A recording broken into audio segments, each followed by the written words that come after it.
All right. Greetings, fellow paranormal investigator. You have tuned in to Renegade Files. I'm your host, Lex Gordon, broadcasting our pirate radio signal from the Jungle Villa outpost deep in the uncharted tropics. This is Renegade Files, episode number 14, Bigfoot. Tales of a man-like creature in the North American woods stretch back to the Native American legends, and most parts of the world have their version of this cryptid. The term Bigfoot first appeared in the 1950s, and the growing television and radio industry propelled these stories across the nation. Perhaps no other paranormal subject creates such a clear divide between believers and skeptics.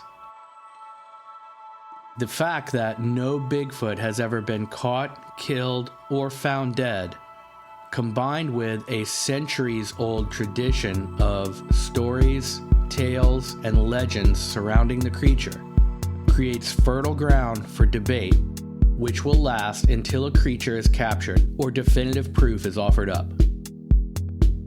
But there is evidence, some of it credible, and some of it analyzed to a nauseating degree. So unpack your Sugan from your saddle, grab a seat by the campfire, get a cup of coffee, and come with me as we explore the tall tales of the tall creature known as Bigfoot. Bigfoot.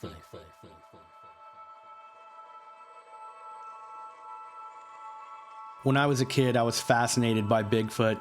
I grew up in the golden age of Bigfoot, you might say.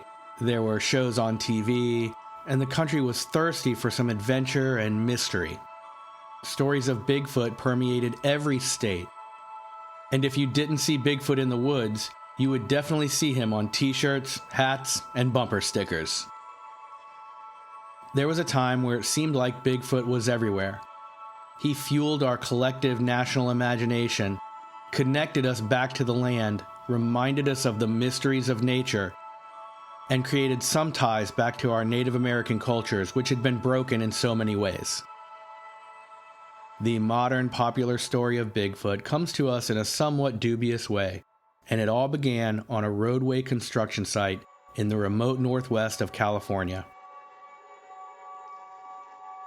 In March of 1957, a Northern California road construction crew headed by Ray Wallace was puzzled to consistently find their large metal 55-gallon oil drums tossed about the job site each morning as they arrived. On one morning, they found a 700-pound equipment spare tire had been thrown into a deep ravine. After a break in their work over the winter of '57, construction on the road resumed in the spring of 1958. On one of those mornings, workman Jerry Crew arrived at the site to find giant footprints around his bulldozer. Other prints were found in other locations until Jess Femus, one of the workers' wives, reported the prints to a local newspaper. It was this article that coined the term Bigfoot for the very first time. Newspaper reporter Betty Allen first suggested making plaster casts to record the footprints. She also spoke to local residents, including Native Americans, who added their legends and anecdotes to the story. Eventually, one of the articles was picked up by a newswire service, and the story of Bigfoot with pictures of these plaster footprint casts became national news. In 2002, Ray Wallace, the construction foreman, died, and at that time his son came forward with carved wooden feet he said his father had strapped to his boots to make the famous footprints at the job sites. Over his lifetime, Ray Wallace, while considered by some to be the father of modern Bigfoot lore, was eyed with suspicion by many other cryptid researchers. Wallace claimed to have seen over 2,000 UFOs in his day, which makes him a UFO repeater by any definition. Wallace saw Bigfoot hundreds of times, and he once claimed to have captured a Bigfoot, but was unable to ever produce this trophy game. But just because Wallace was a hoaxer doesn't mean that every Bigfoot sighting or experience is also faked.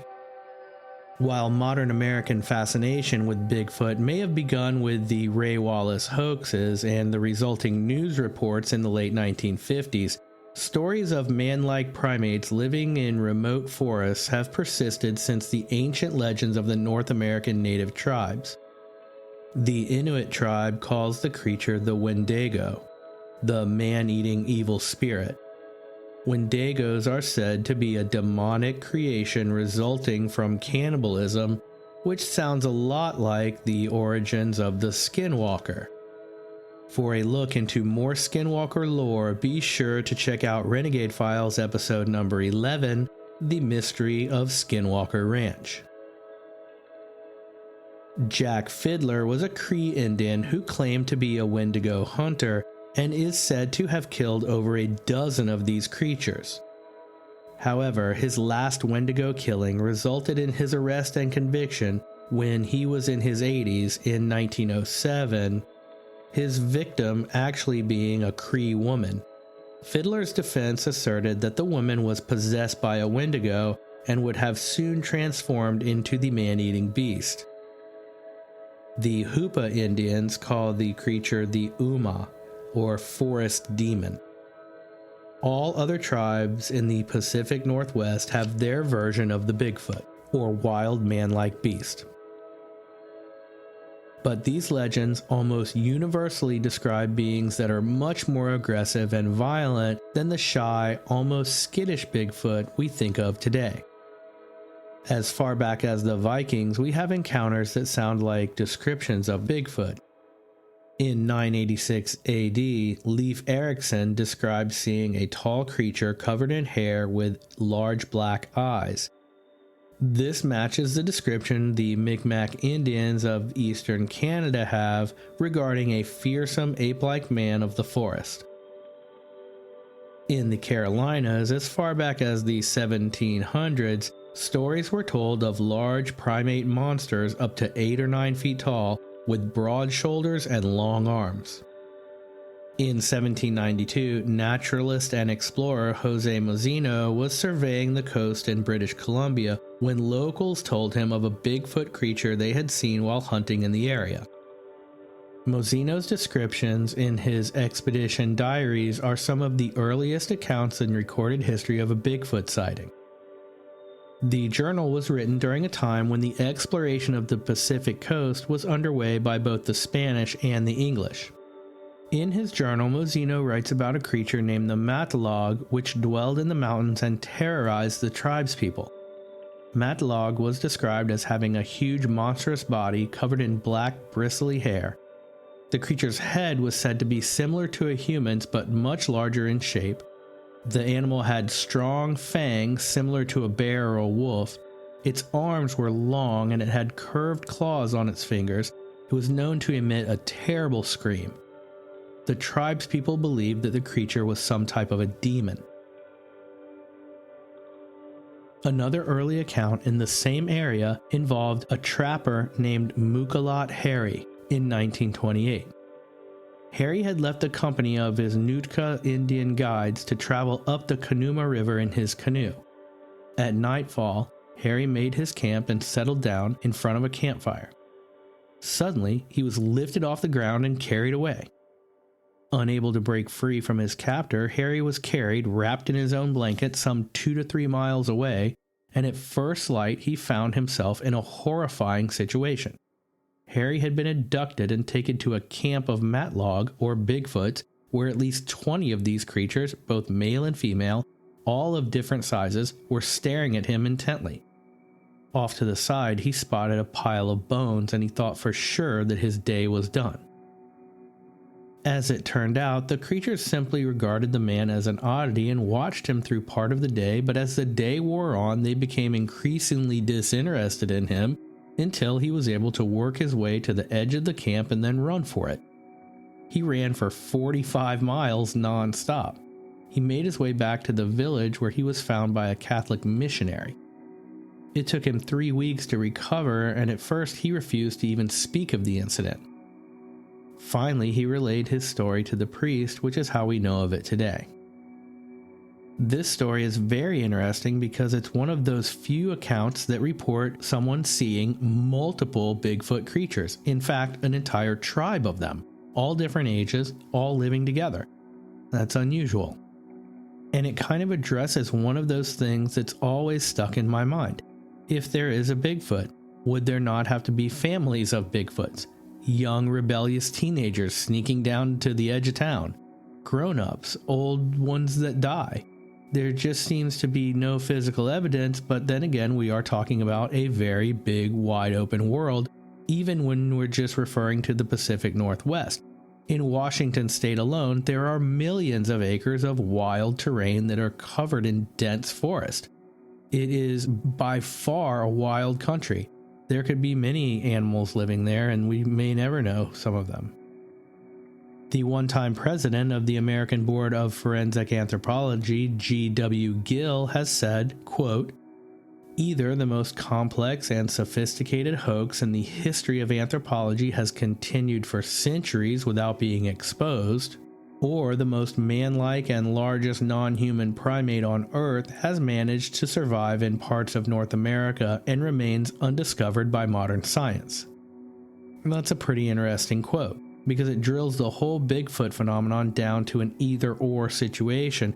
It may or may not be 100% true in either case, but it does indicate the walls that you come up against when you start looking into something like Bigfoot. Either this is a hoax, and if it is, it's a long-standing 100-year-old one, or there is actually a primate that we don't know about that lives in North America, and it is possible. In Greek, the word cryptozoology means study of hidden animals. The mountain gorilla was only discovered in 1902. The giant squid in 1981.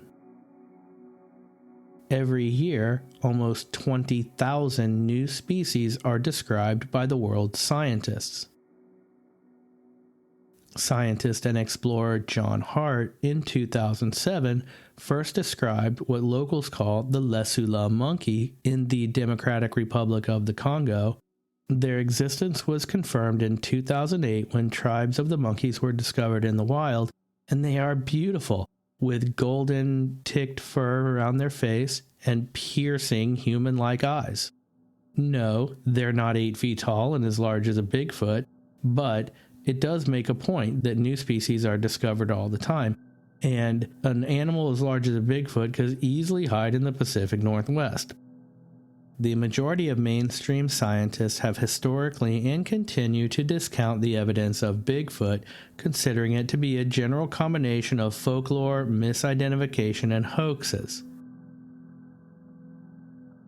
On the Tool River Reservation in California, petroglyphs created by the group of Yoko Indians at the site called Painted Rock are alleged by some to depict a group of Bigfoots called the Family.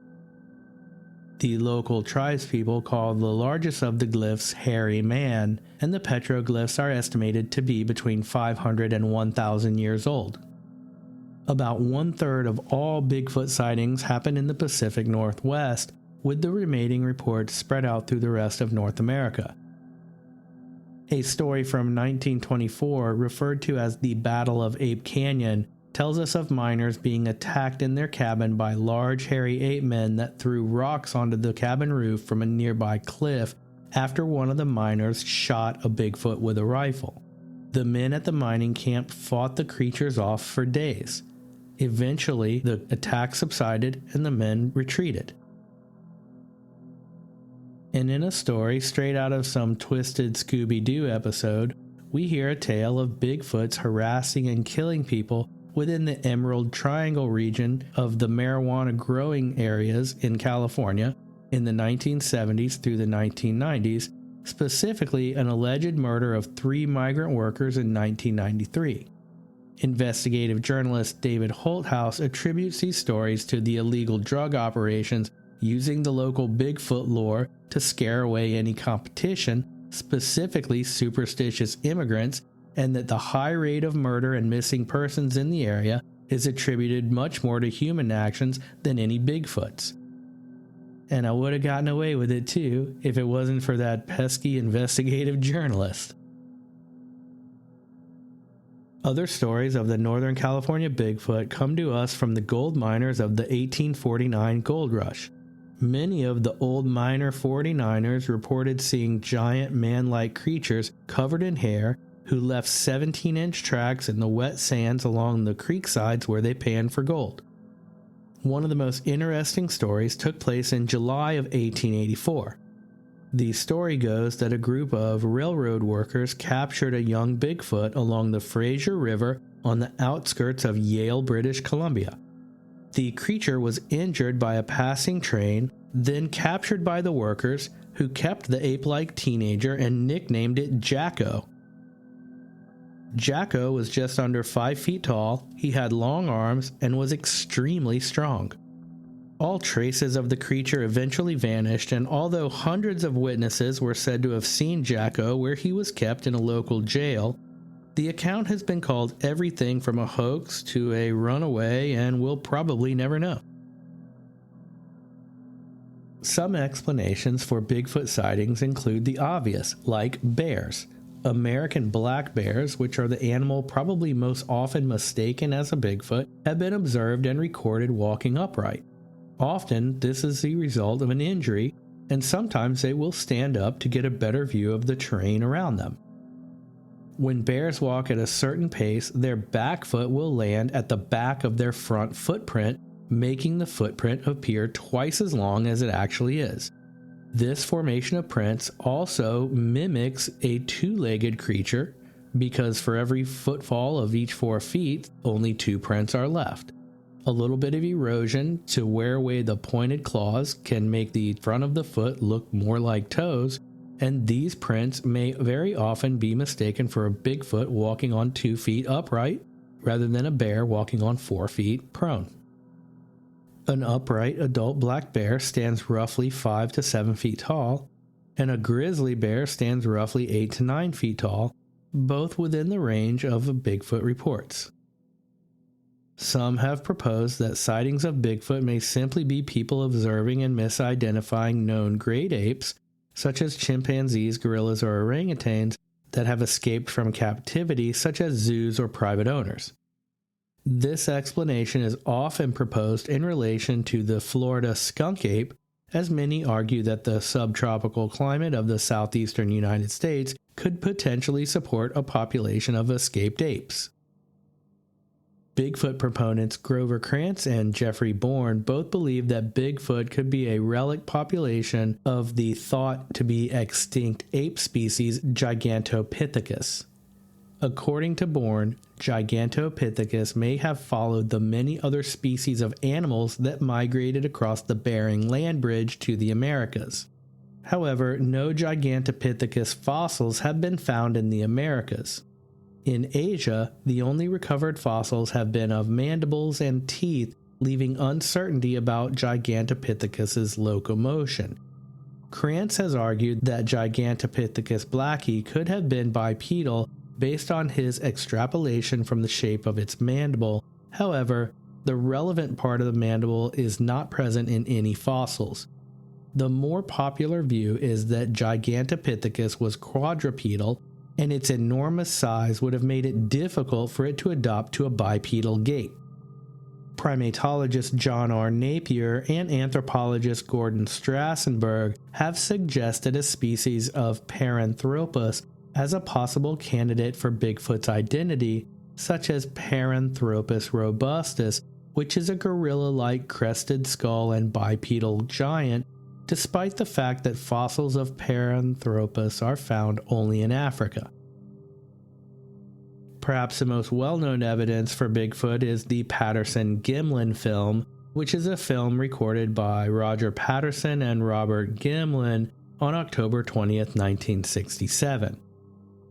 The 59.5 second long video has become an iconic piece of Bigfoot lore and continues to be highly scrutinized, analyzed, and debated to this day. It was filmed in an area called Bluff Creek in Northern California. Some argue that the film provides no supportive data or scientific value, while others believe that the subject in the film is proof of an unrecognized hominid living in North America. Anyone with even a passing interest in Bigfoot has seen the Patterson-Gimlin film, and most people have at least seen a still image of it as this creature looks back over its right shoulder toward the filmmakers and stumbles along behind a bunch of tree fall. It's a strange video for sure, and when you watch it, there's something convincing about it. It doesn't look... people say that it looks like a guy in a suit, but it really doesn't. It has breasts, and who that is going to fake a Bigfoot film is going to get a female Bigfoot costume with breasts on it? It just seems a little strange. The way that the creature walks, never locking its knees, gives a very strange bouncy kind of glide to the way that it moves. The analysts who have dove into this film say that this creature is taking 6-foot strides and that it's easily 7 feet tall, and that his head sort of swivels, and the way that it moves doesn't appear to be a man in a costume. It looks like you can see muscles through the fur and the sort of bare feet in a few spots at the bottom of the feet as the thing moves. To me, it looks genuine, and it looks kind of weird in the strangest way. It doesn't mean that it's definitive proof, but it looks more legit, and part of it is that it's a little blurry and grainy, and so it makes it hard to make out. There's something odd about the creature's eyes. It almost looks like the fur is a different color around the eyes, something like that. It's always been something that's struck me as extremely odd. It's one of those things that it seems like if it was going to be faked, that it would look a lot more real than this. I know that sounds counterintuitive, but it just looks so awkward and so strange, and it doesn't seem like that it would be the type of thing that would be faked. It doesn't look like the way that you would imagine it to look if someone were going to fake it. It just looks a little too awkward, a little too strange. It just doesn't quite come across as being well done. It looks like the way that you would capture something wild, just sort of by accident and bouncy and jumping up and down. And I don't know if the whole shaky camera thing is taking a cue from that or not, but it does lend a little bit of strange, awkward kind of credibility to the film. But at the same time, when you really dive into Patterson-Gimlin, Patterson said he became interested in Bigfoot after reading an article by Ivan T. Sanderson in True magazine, December 1959. In 1961, Sanderson published his encyclopedic Abominable Snowman Legend Come to Life, a worldwide survey of accounts of Bigfoot-type creatures, and he included tracks in the Bluff Creek area, which heightened the interest of Roger Patterson. Both Patterson and Gimlin had been rodeo riders and amateur boxers, and Patterson was a struggling inventor who had invented some hoop-type toy invention, which he tried to sell several times. He had spoke to many locals regarding the Bigfoot sightings, and the most recent of these reports at the time of the filming was at the nearby Blue Creek mountain track, which was investigated by journalist John Green and Bigfoot hunter Renee Dahinden, as well as archaeologist Don Abbott around 1967.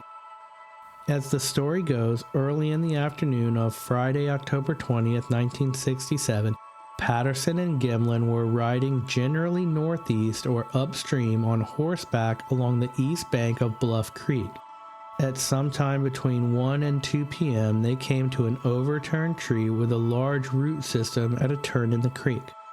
When they rounded it, they saw a log jam and a crow's nest left over from the flood of '64 when they spotted the figure behind it nearly simultaneously. It was either crouching beside the creek to their left or standing there on the opposite bank. Gimlin later described himself as in a mild state of shock upon seeing the creature.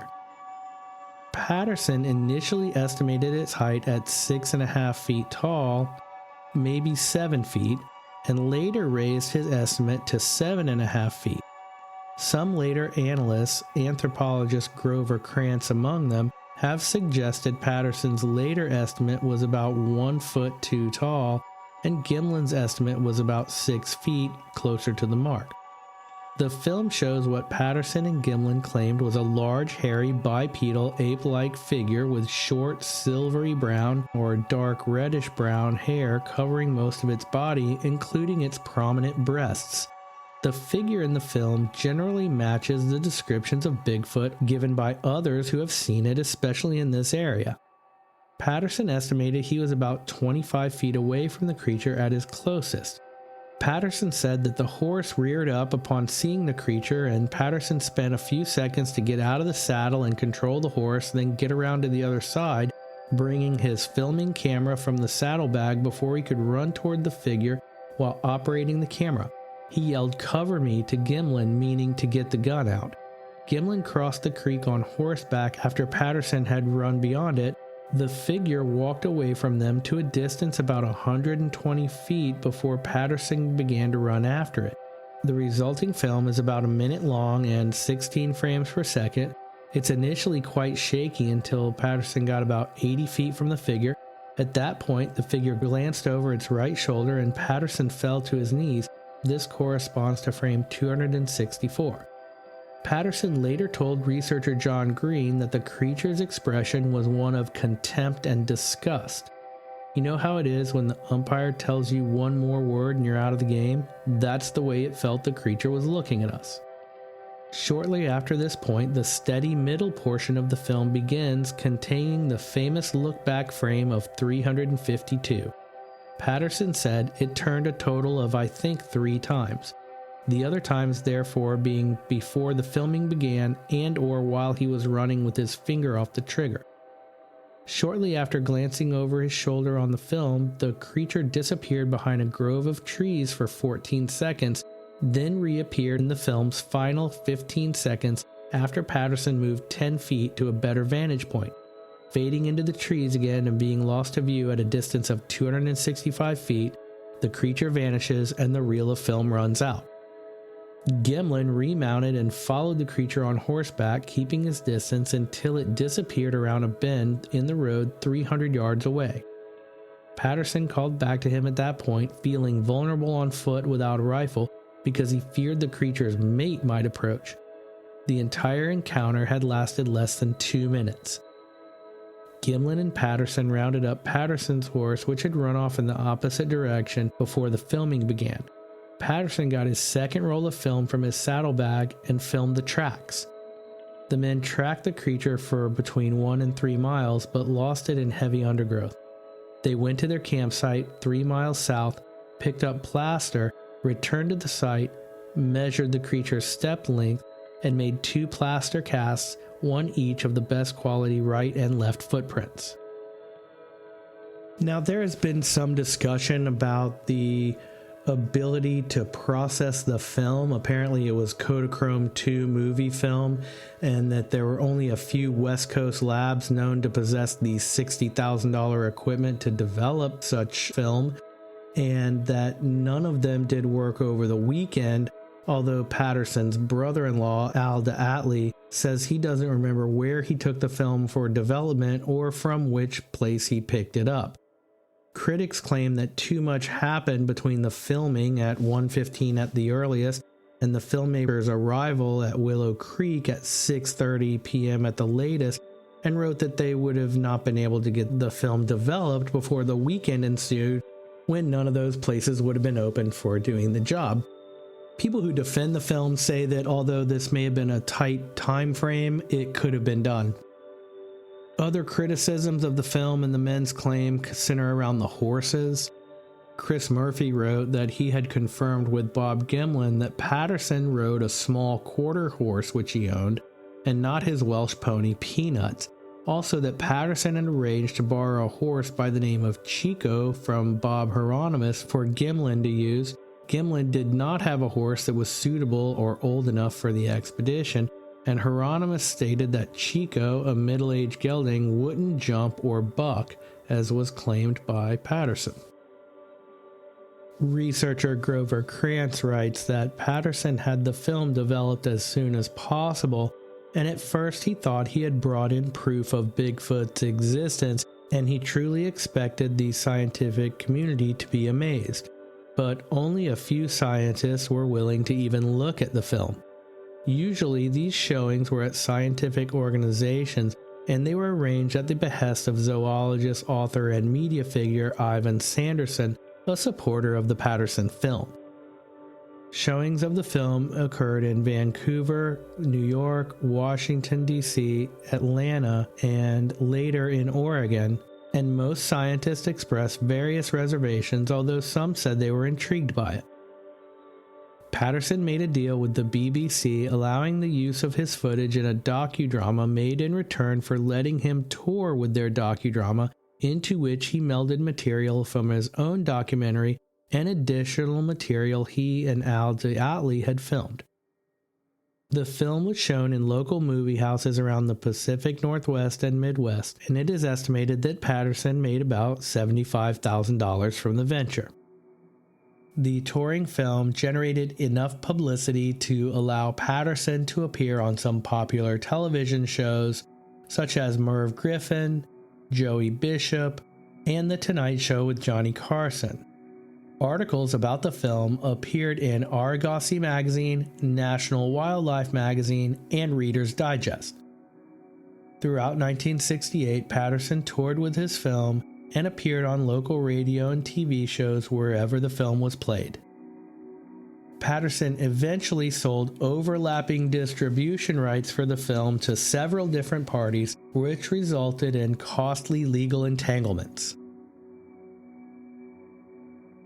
After Patterson's death, Ron Olson took over the operation of Northwest Research and changed its name to the North American Wildlife Research Association.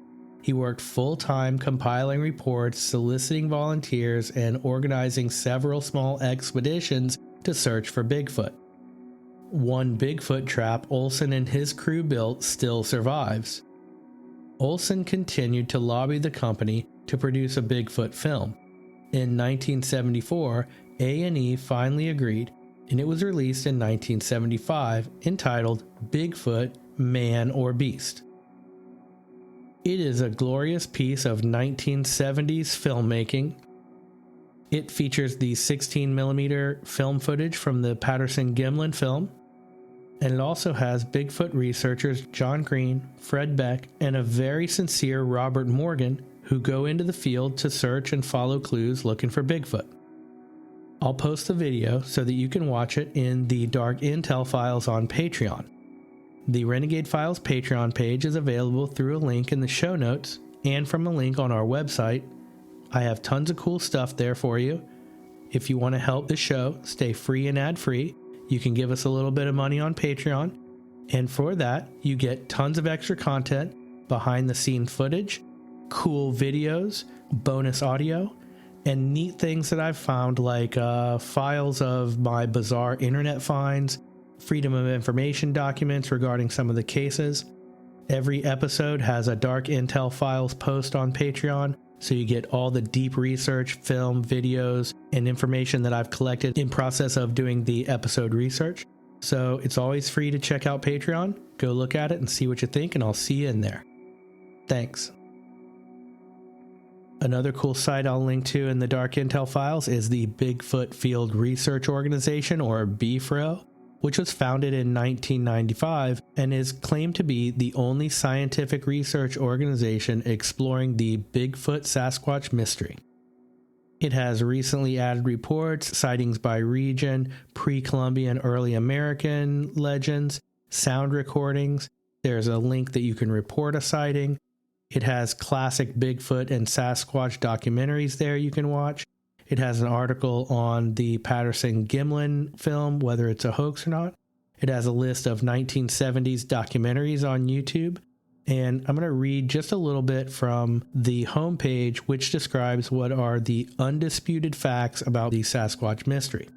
It is a fact that for more than 400 years, people have reported seeing large, hair-covered man-like animals in the wilderness areas of North America.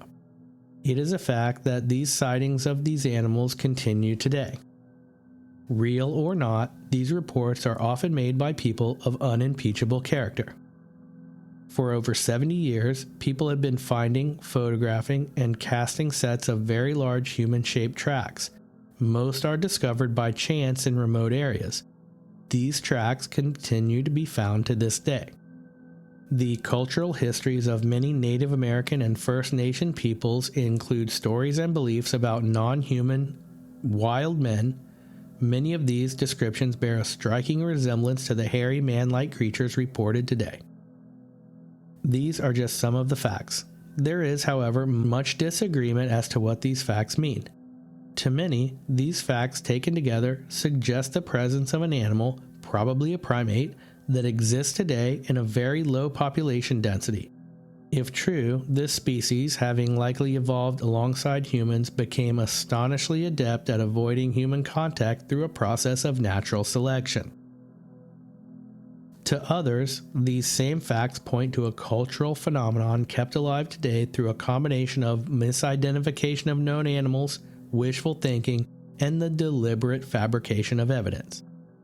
The BFRO and its members take the former view. So that's a cool site. I'll link to it in the Dark Intel files, or you can just check it out at bfro.net. Another relative of Bigfoot is the skunk ape, said to inhabit the forests and swamps of the southeastern United States, most notably in Florida. The skunk ape is usually described as being bipedal, an ape-like creature, 5 to 7 feet tall, covered in mottled reddish-brown hair, and the skunk ape is often reported to be smaller in stature compared to a traditional Bigfoot from the northern U.S., It's also described as having a very distinctive foul odor similar to a skunk, hence the name. The skunk ape has been a part of Florida, Georgia, and Alabama folklore since the European settler period. The Seminole culture includes stories of a foul-smelling, physically powerful, and secretive creature called the St. Kapkaki, a name which roughly translates as cannibal giant. And once again, we see the skinwalker cannibal connection to these giant bipedal ape-like cryptids. The aforementioned BFRO, or Bigfoot Field Research Organization, has archived over 300 sightings of the skunk ape in Florida, with an additional 137 from Georgia and 100 from Alabama. Most sightings reported ranged from the 1960s into the modern day, though folklore of an ape-like creature has existed in the region for much longer. In 1818, a report in what is now Apalachicola, Florida, spoke of a man-sized monkey raiding food stores and stalking fishermen along the shore. In 1942, a man in Suwannee County reported a similar creature rushing out from the brush line while he was driving down an isolated road. It was alleged to have grabbed onto his vehicle and beat on the running board and the door for half a mile before letting go. In Putnam County, Florida, beginning in the 1940s, there were a number of sightings of a creature that came to be known as the Bardin Booger. Reports of this skunk ape were particularly common in the 1950s until the 1970s. By 1974, sightings of a large, foul-smelling, hairy ape-like creature which ran upright on two legs were reported in suburban neighborhoods in Miami-Dade County that border large wilderness expanses such as the Everglades and the Big Cypress National Preserve. Several notable sightings occurred in the 1970s, including one corroborated account by two Palm Beach County Sheriff deputies named Marvin Lewis and Ernie Milner. They reported that tall, ape-like animals stalked them through a grove before they fired upon them to ward them off. Following a trail of footprints, these two recovered hair snagged on a barbed wire fence line that had been pushed down. In 1977, after a string of sightings by dozens of people across several counties, a bill was proposed to the state legislature to make it illegal to take, possess, harm, or molest anthropoids or humanoid animals. More reports continued into the 1980s, including a report where a college psychology teacher cited an upright, ape-like animal with what was reported to be non-human body language and movements in Alachua County, Florida. sightings became more common again in the 1990s, many by motorists going down various rural roads that ran through the Big Cypress National Preserve. Several reports were made by wildlife tour bus operators, many of them with multiple guests corroborating the sightings of these upright creatures darting across the road or moving from the tall grasses out into the cypress forests. One of the first pictures of the skunk ape was photographed by Ochapi Fire Control District Chief Vince Doerr. After watching the creature walk across a road, Doerr stopped his car and saw it head off into the woods. Grabbing his camera, he snapped a photograph of a large, rusty-colored creature walking away from him. In total, within 2 weeks, upwards of 50 people reported seeing this animal with consistent description within a 10-mile stretch of the Big Cypress National Preserve. In 2000, the Sarasota County Sheriff's Office received 2 anonymous photographs depicting what was said to be a large, hairy ape-like creature near the Myakka River State Park. The photos were accompanied by a letter from someone who reported that the creature had been stealing fruit from the trees in their backyard which bordered the park. They said they were afraid that the creature was an escaped orangutan from some zoo and that it might hurt some of their family. Dubbed the Myakka skunk ape, these photographs remain a controversial topic to this day. In 2015, a video taken by a kayaker named Matthew McCamey at the Lettuce Lake Park in Hillsborough County, Florida, shows an upright ape-like creature wading through a cypress marsh. The movements and hair of the creature were remarked as being incredibly realistic, and the location would have made a hoax extremely difficult. Finally, one of the most amazing stories of Bigfoot comes from what has become known as the Human Bigfoot War of 1855. At this time, in an area of North America now known to be part of Oklahoma and Arkansas, where the once mighty Choctaw Nation of the Native Americans ruled over everything they saw, there was an apparent scourge of unseen bandits venturing from the wilderness into their camps to steal vegetables and even livestock. The fruits and vegetables grown and gathered by the Choctaw Nation and the livestock they tended to was hard-earned, and any of it stolen left a thorn in their side. They set up camps to try to catch the thieves, but were never able to. It may have ended there, but the night thieves eventually graduated to stealing people, mostly children, and this provoked a fierce reaction among the tribes.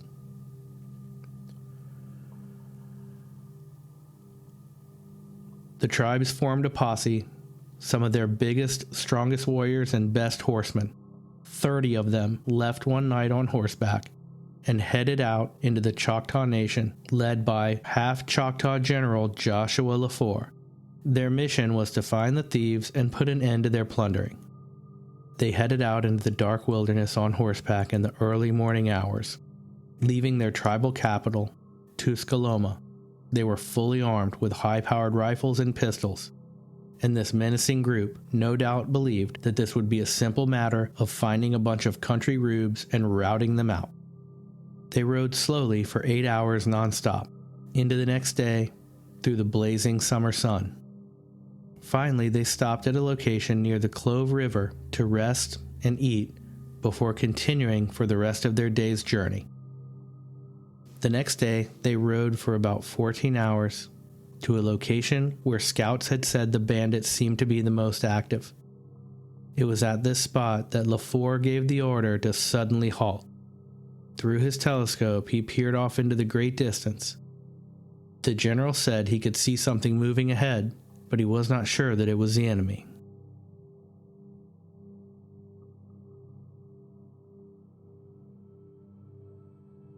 Finally, he confirmed what they all had thought. Ahead, I see monsters. The group of 30 warriors sprung to action as he gave the battle cry. Their horses beating and bleeding, rifles raised, war cries filling the air. But their powerful drive was soon brought to an incredible halt as their horses began to rear and buck and panic. A horrible stench suddenly filled their nostrils. and the flailing horses sent several of them scrambling on the ground, all of them hacking, coughing, gasping for breath. They stood amid the dust, and in a clearing, they saw what could only be described as an earthen mound, and around it were strewn numerous corpses that held clouds of flies. No human warriors were visible, but nearby they saw 3 enormous ape-like creatures covered with hair, so tall that they dwarfed the tallest among them. These giant, hair-covered ape-like men stood with no fear, staring at the warriors. LaFleur gave the order, and the men charged, pistols and swords and rifles in hand, howling and screaming. One of the ape-like creatures stepped forward and lashed out with a massive hand to swat the general's horse on the side of the head with a thunderous blow, and sent the animal crumbling to the ground, dead where it stopped. LaFleur tumbled to the ground but was soon on his feet with his gun blazing. He hit the wild man several times, but it barely slowed down. Even after taking several gunshots, the animal barely bled, seemed to have felt nothing, and lunged forward to grab the general by the head and remove it from his neck. Upon seeing their general slump headless to the ground as the vicious ape-like creature loomed over his carcass, the men drew their rifles and launched a flurry of gunfire. 2 of the creatures escaped. One fell to the ground, was attacked by the warriors, and his head cut off with a hunting knife. Several of the men stood guard to watch for the creatures who had escaped in case they returned. The rest of the men buried what was left of the carcasses and their dead fallen friends. They returned to the village with the head of one of the beasts as their trophies, and their village was never set upon by the creatures again. This is, without a doubt, one of the most amazing accounts of any Bigfoot story I've ever heard in my life. So when it comes to theories of what Bigfoot might be, probably the most popular and the one that makes the most sense is the North American ape hypothesis. And this is the one that says it's likely that it's some relic species of Gigantopithecus or some unknown species of giant ape that persists in the wilderness, and we only get a glimpse of one every now and then. Now, these kind of things sound far less plausible to someone who only ever lives in the city and stays in the town. All you need to do is take a flight from Texas to California or from Southern California into British Columbia, and you will be staggered at how much vast, wild, absolute, untamed areas there are in this country. Go from one side of it to the other in a plane and look out, and even flying from one end of Florida to the other, you'll see so much wild territory that it just boggles the mind. We tend to imagine that we are so densely populated in this world, but that's because we're all stacked up along the coastlines and piled up in the cities, and everywhere we look, we see a person or a car, and we imagine that the whole world is like that. The whole world is definitely not like that. The whole continent of North America absolutely is not like that. In fact, the planet is by far not as populated as they would have you believe. If all of the people in the entire planet all went to Antarctica at the same time, we would barely cover 1/10 of it. The world is a wide open place, and there's a lot of wild territory, and there are species that we discover every day. Thousands of them a year, new species we never knew existed. Not all of them are as big as a Bigfoot, but some of them are bigger, and it just depends. So the North American ape hypothesis is definitely one at least plausible explanation, particularly when we take into account that these Bigfoot legends persist going back thousands of years. Another theory is that Bigfoot is human, so that it could be some escaped wild man, and that when people see it, they're shocked and they're hairy because they don't shave. And I don't know, that seems like it is possible, and that some of the stories over the years could be exactly that, particularly some of those in the Wild West where you have somebody that might be like a mountain man who's lived off the grid for a while, and when you see him, he looks like a monster. That's definitely possible. The Native Americans claim that Bigfoot was a forest spirit and that he doesn't live in the physical world, and that would explain a lot. It seems that it's possible that a supernatural guardian of the earth or the woodlands might be perceived at certain junctures in the human experience. So it's definitely one of those things that it can't be discounted, in the same way that it can't be used to prove anything. In some parts of North America, Native Americans regard Bigfoot as a supernatural being, a messenger of the natural world. This is similar to the way that indigenous peoples of Nepal and Tibet view the Yeti, a spiritual entity. Another theory is that Bigfoot is an alien. And,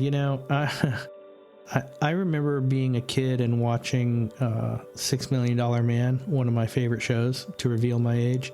And I was a little kid, so at least a little kid.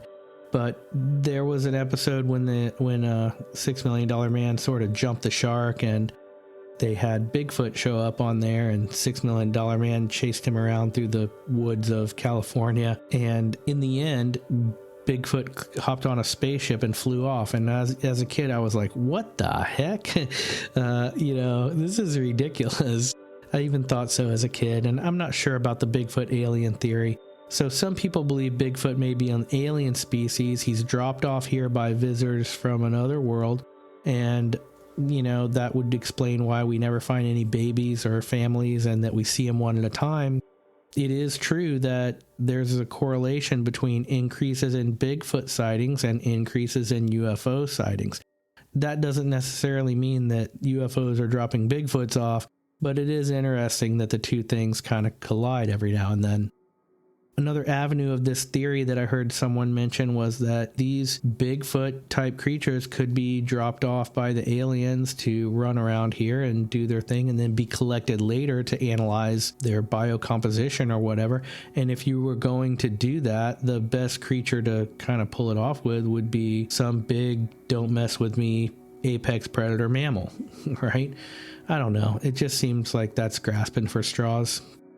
Also, is Bigfoot a myth? Is it just one of those myths that's so persistent that people have it in their mind, and when it becomes a part of the popular consciousness, then we sort of see it in the pareidolia effect, or we see a bear sort of stand up and think that that's the Bigfoot? I mean, it could be a lot of things, but a combination of myth and an active imagination that definitely could account for at least a lot of the Bigfoot sightings. Another thing is, people say, then why don't we find any bones? Well, finding bones in the wild is a pretty rare thing. I grew up going in the woods. I've grown up camping my whole life. I've been out in the wilderness, maybe not as much as some, but a lot more than other people's. And you just don't find bones everywhere. Look at all the animals that die. You'd think there'd be bones piled up everywhere. There's not.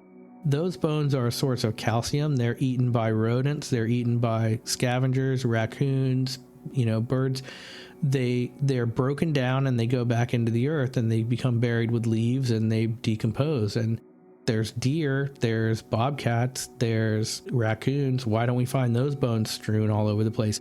And yeah, you do find bones sometimes, cattle skull in the South Texas desert, but you don't find bones all the time. That's just a fact. So it's not really a valid argument to say that there's no Bigfoot because we've never found Bigfoot bones.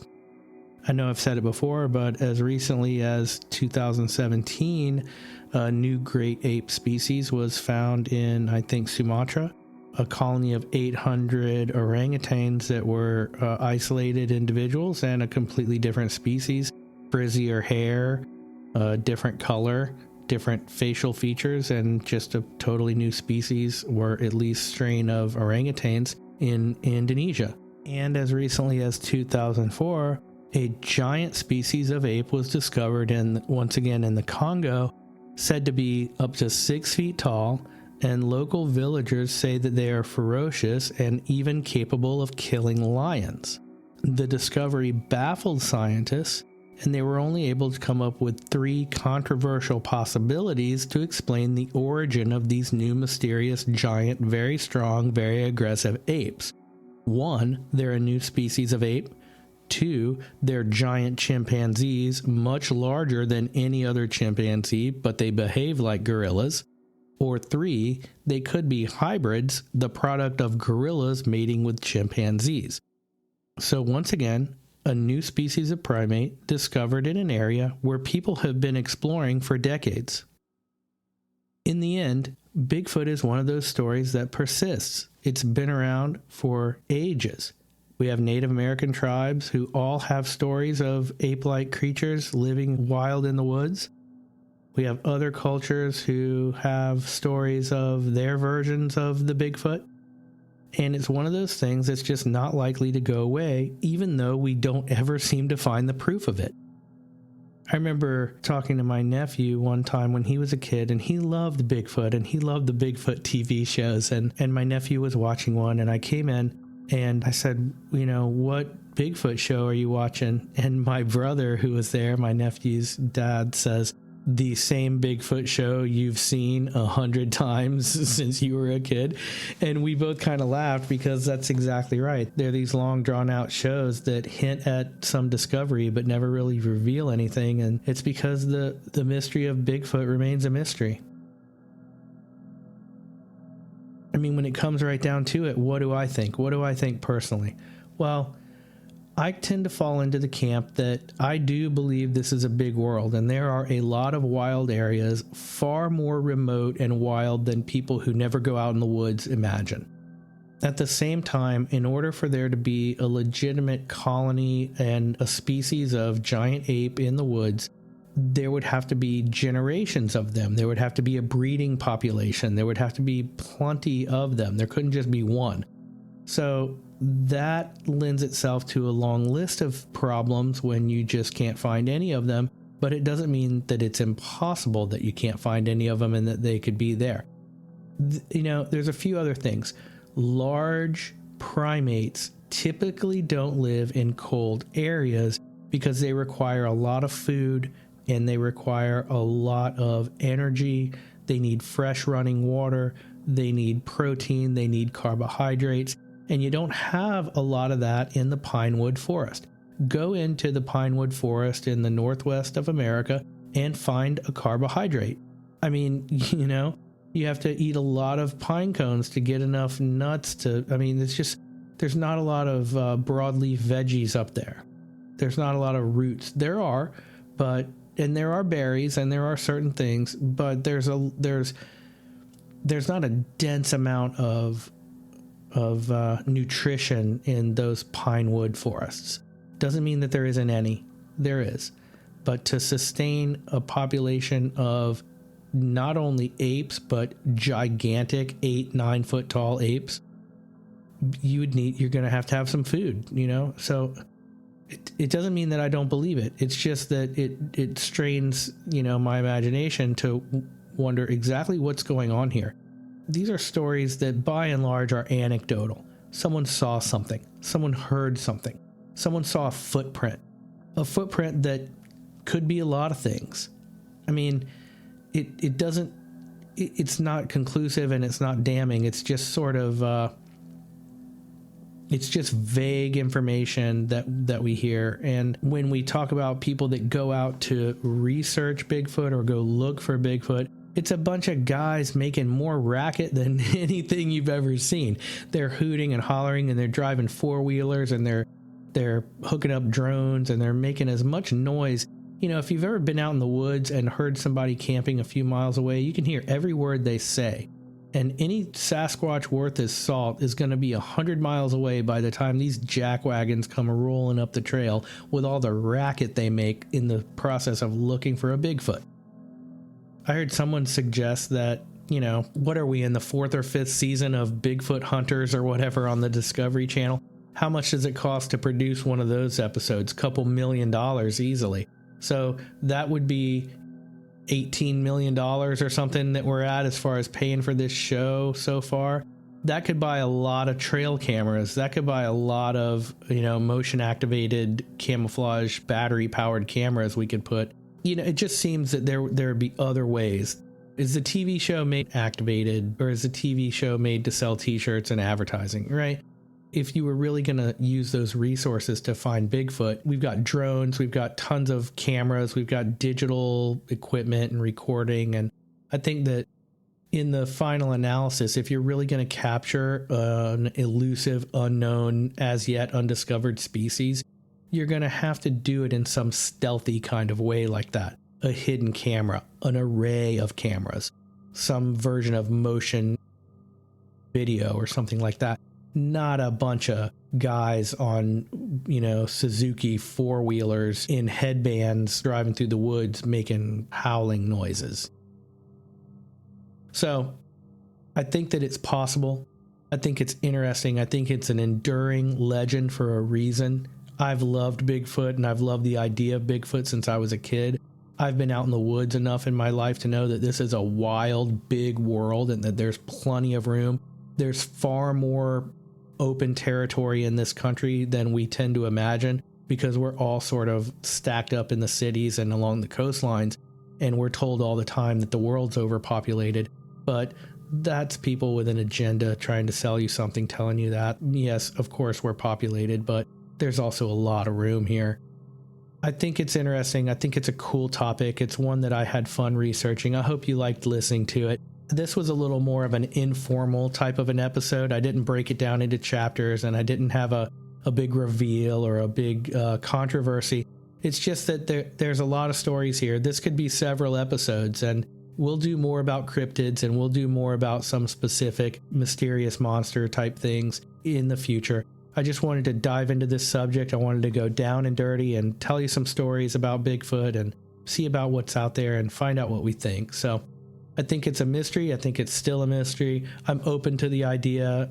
I think that the fact that we discover so many new species every day is just good evidence that it would be possible that we could discover something like a Bigfoot. And, I don't know if it's going to fit exactly the legends and the stories. And is it going to be like Harry and the Hendersons, and we're going to walk him out onto the White House lawn and he's going to laugh a goofy laugh and we're all going to high five him, and then he's going to be interviewed by Wolf Blitzer or whatever. So I don't know how the whole story unfolds, and maybe it'll be one that'll always be a mystery, and those kind of things are cool too.